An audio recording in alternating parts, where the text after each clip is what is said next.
Hey everybody, it's Gordon. Welcome to the shop. Tonight we're going to do a little bit of video on Brazilian rosewood front knobs. So the majority of my videos to date have been on totes. I am working with knobs, of course, and I've got a lot to share. And a friend of mine, Steve, was asking about a few specific things and I want to know a little bit more about what I've got going on. And this is a repair. And I didn't do a video on it. I didn't share a lot of information about it, but there's a few little clips. I'll stick one in there just as a reference. But tonight's gonna be about knobs, so let's get right to it. There's a couple things.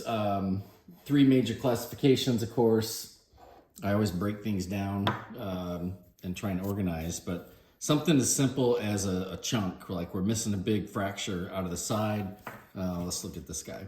There we go. The majority of the damage is in the body of the knob itself.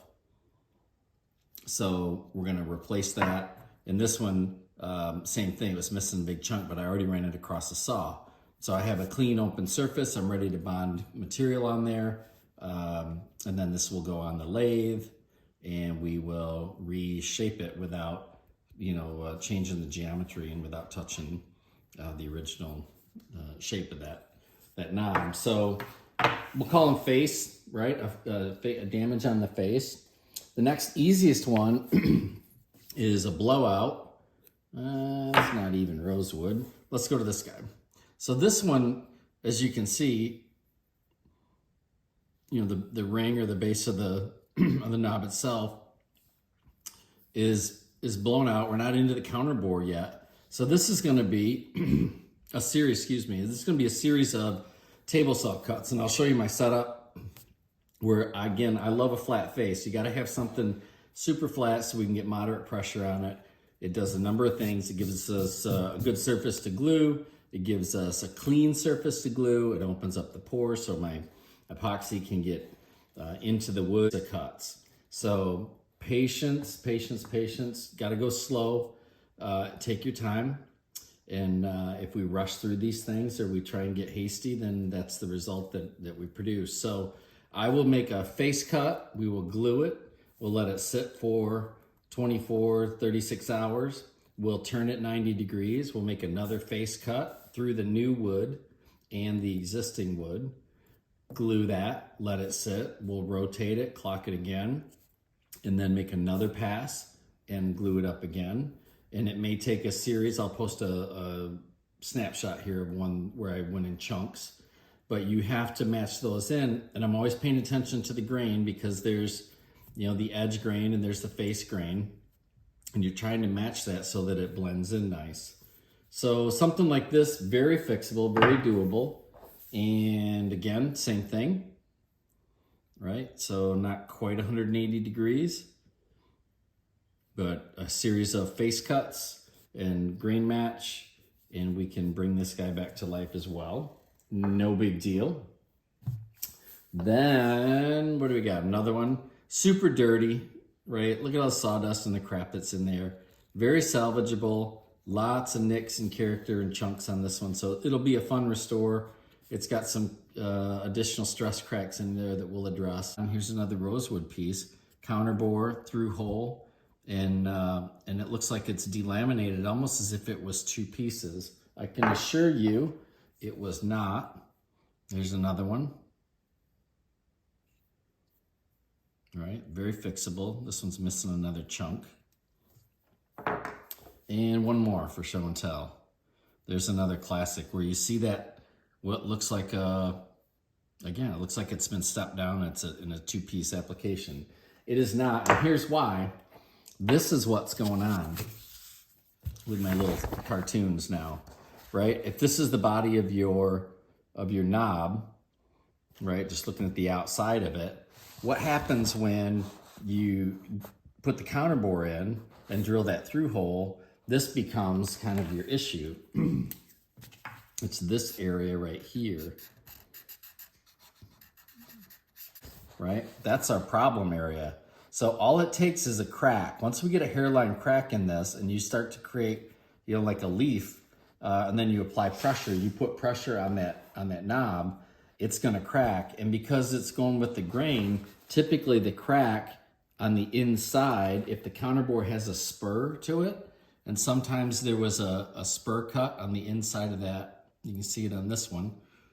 It's like a lead in, and then your brake will fracture right here. So this becomes the lost part, and what you end up with is something that looks like, you know, a two-part design, but in fact it's not. So the sharp corner on the inside of the counterbore, you know, combined with the damage, the crack, and pulling that apart makes for this end result. So that's what's going on. I have always, you know, my scraps and pieces parts. I don't throw anything away. You've heard me say this before. I'm not a big fan of sawdust and glue packs, and I believe that if you get solid grain with solid adhesion and a really good bonding surface, that's ultimately the best for the integrity of the part, and it's also the best for the finish, where you're not going to get any irregularities. It's not going to stand out. So always save all your little pieces parts. And what are we going to do next? Even knobs, right, can become donors. So here's one where I'm using different parts. A beautiful rosewood chunk with a counterbore and a hole in it. But he is in the donor pile as well. Okay. So here's one that's in process right now. It's the final piece of a set, but you can kind of see what's going on. Let me talk you through this. It's a solid rosewood knob, beautiful shape, all the way around, no major dings, dents, or anything. I see evidence of rouge, and that's if you've been to antique shops or you've seen people try and polish things up. There's a lot of green material impregnated into the pores of this wood, and there was green material packed into the bottom of this. So I know it went across somebody's polishing wheel. But this is in really good shape, a beautiful specimen to be restored. And what I always try and do is keep this original geometry.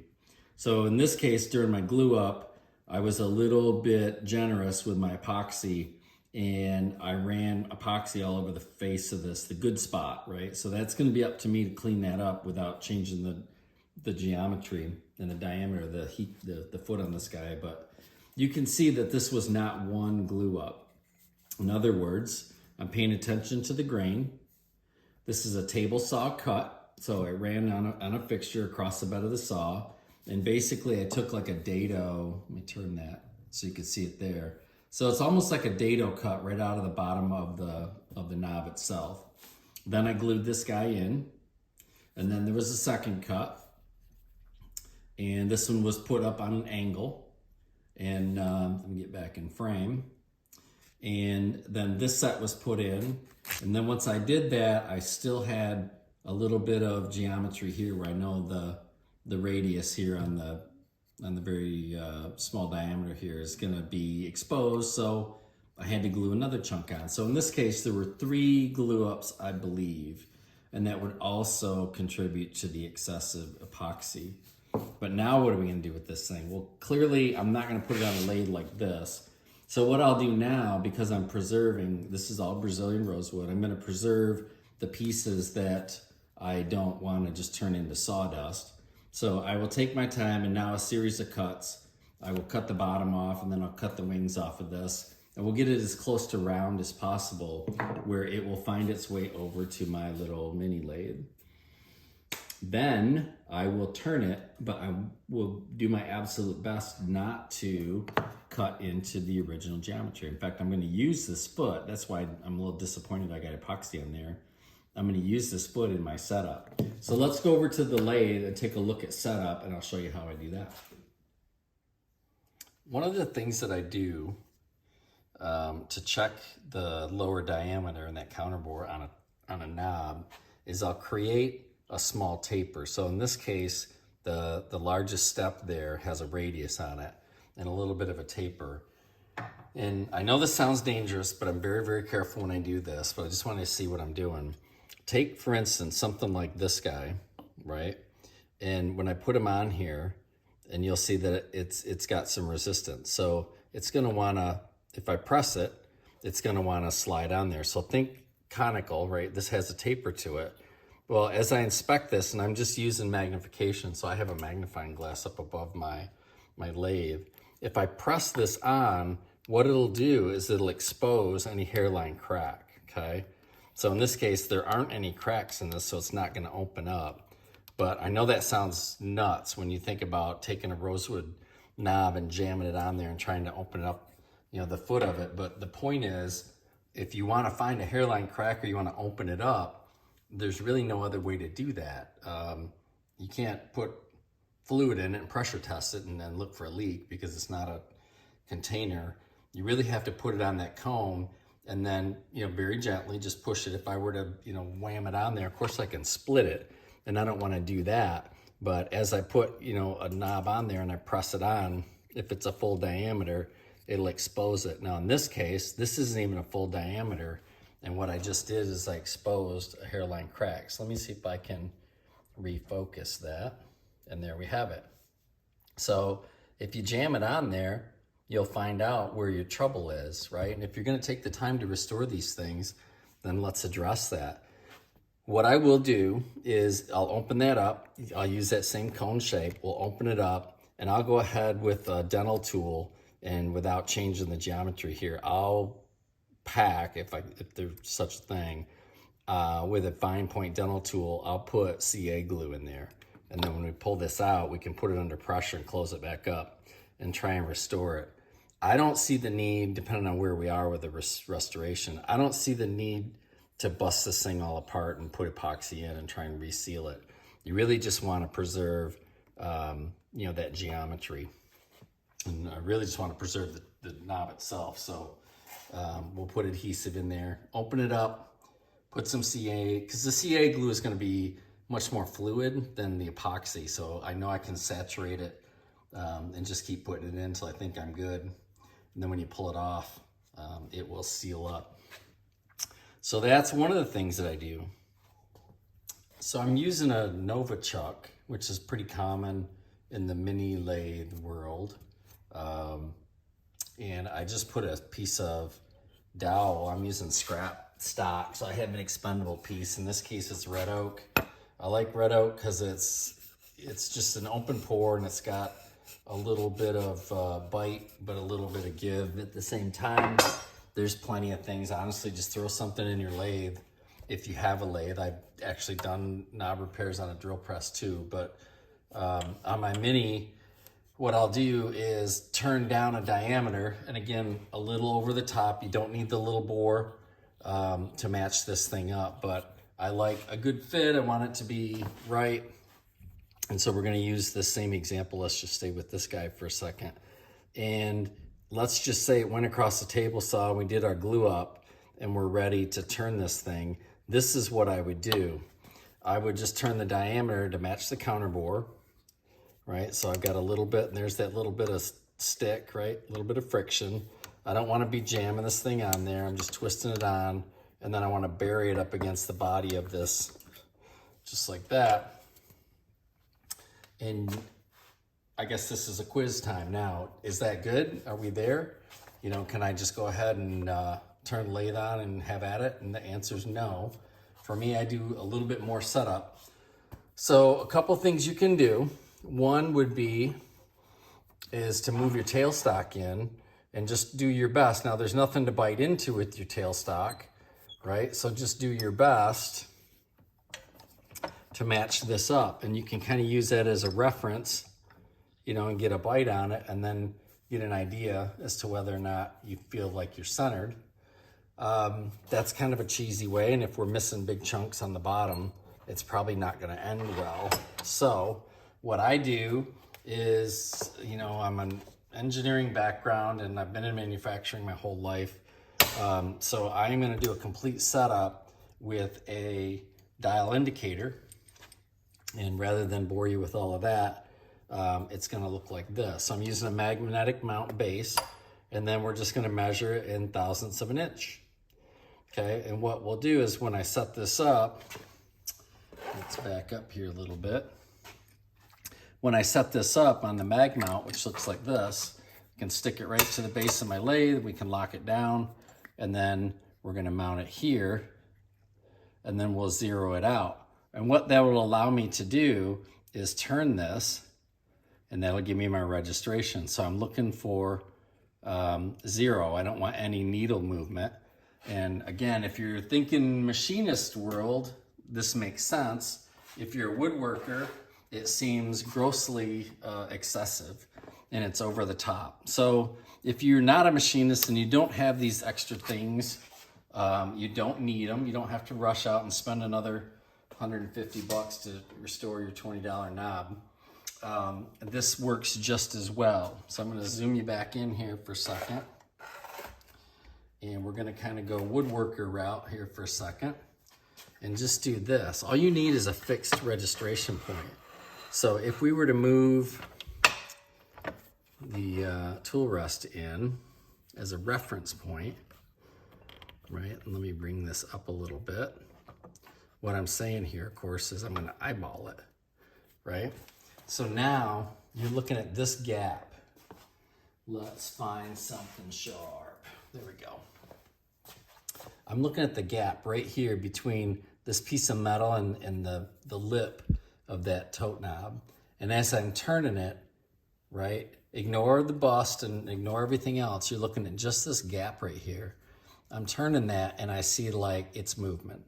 Okay, so it's farther away, it's closer. That's telling me I'm not concentric, so I'm not on center.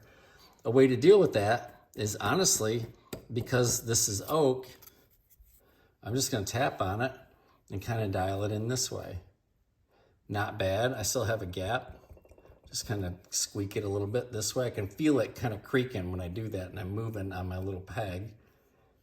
And I'm trying to get as close as I can. That doesn't look bad at all. Now, my next step is, because you know I love hot melt glue, I'm just gonna glue this thing right to my stock. I'm gonna go ahead and just fill that in all the way around, and we'll call this good. Now, there have been some knobs where I've tried, you know, to no end to get that to dial in so that it's perfectly, you know, centered on my lathe, and it's just not possible. So either the wood has moved or it wasn't, you know, perfectly round in the first place. It may have been, you know, whooped out, or it may have been sanded on. I don't know what the deal is, but no matter what you do, you have a feature here. You've got a counter bore, then you've got a foot. And if they're not in line, and this is the way you're holding on to it, it's just not gonna work. What my other option would be is to take this off, right? If we were to pop this off our little peg, I'm just being extra careful. We could go right to the chuck and grab onto the body, you know, and dial it in that way and ignore the counter bore and the center line altogether. And we could put a dial indicator on it right here and bring it in so that it's concentric with the axis. It's centered around the axis. And you know, at that point I'm like, well, how many hours do you want to spend on this? And I think we can get it close. I have the tools and I've got the dial indicator, so I use it. It does give me a very nice registration. It gives me a needle movement, and it's super handy. If you've got one, great. If you see one at a garage sale, grab it. And it could be handy if this is what you're doing. So there's my setup on the lathe. Now, again, let's go back to this piece. And maybe this will make sense. When we go back to the one that we're working on tonight, clearly we're not gonna throw this thing on the lathe, right? That would be a nightmare when this thing starts whipping around at you. So you want it to be in balance, and I need to get all this extra material off of here because I'm gonna save it and use it. But I only have a small amount of registration. So I might move my dial indicator in, and once I put him on here, I'll move my dial indicator and I'll indicate it right here. Okay, so I'll try and get as close to the foot as I can, but I really need to just put the pin right here. The closer we get to the head up here, of course, the more wobble you have. So the farther away from your headstock, the more accurate it's gonna be. But there's my setup, nothing fancy. What else do I do? You know, I think for now, let's call this video good. And I hope that you picked up something in terms of the types of brakes, how I approach them, a few basics on my setup. But I'm gonna go ahead and do a couple full videos, and if there's anything that I missed along the way, I'll be sure to share that with you too as well. Thanks for watching. Give it a thumbs up, like, subscribe, follow me, and I'm always willing to share. Post your questions down below and I'll be sure to answer. Thanks, guys.